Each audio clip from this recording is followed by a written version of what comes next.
रवि एक युवा खगोल शास्त्री था जो अपने शोध के लिए एक छोटे से गांव में आया था।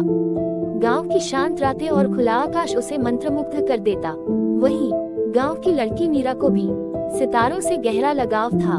मीरा हर रात अपने घर की छत से आसमान को निहारती। एक दिन रवि ने गांव के पास अपनी दूरबीन लगाई और मीरा उसे कौतूहल से देखने लगी। धीरे धीरे दोनों की मुलाकातें होने लगी। रवि उसे तारों के बारे में बताता और मीरा अपनी कहानियों से उसे मोहित कर देती। लेकिन इस मासूम प्यार की डोर तब हिलने लगी जब मीरा को पता चला कि उसका रिश्ता गांव के जमींदार के बेटे से तय हो चुका है। ये खबर सुनकर रवि अंदर तक टूट गया, पर मीरा की आंखों में अभी भी उम्मीद थी। एक रात जब दोनों चुपचाप तारे देख रहे थे, मीरा ने कहा, कहीं ऐसा तो नहीं कि हमारी किस्मत भी इन तारों से लिखी जाती है। रवि ने जवाब दिया, अगर सितारे नियति तय करते हैं तो हम उनसे कुछ मांग सकते हैं। मीरा ने अपनी आंखें बंद की और आसमान की ओर देखा।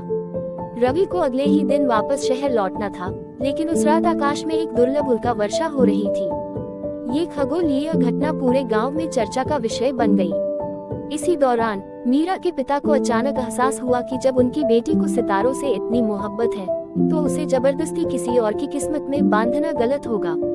उन्होंने मीरा की मर्जी पूछी और पहली बार मीरा ने हिम्मत से कहा, मैं अपनी किस्मत खुद लिखना चाहती हूँ। आखिरकार रवि और मीरा ने साथ रहने का फैसला किया। उन्होंने गांव में ही एक छोटा तारामंडल स्थापित किया, जहां मीरा और रवि बच्चों को सितारों की कहानियां सुनाते और उन्हें अंतरिक्ष की खूबसूरती से परिचित कराते। शायद सितारों ने उनकी किस्मत नहीं बदली थी, लेकिन उन्होंने खुद अपनी किस्मत को तारों की तरह रोशन बना दिया।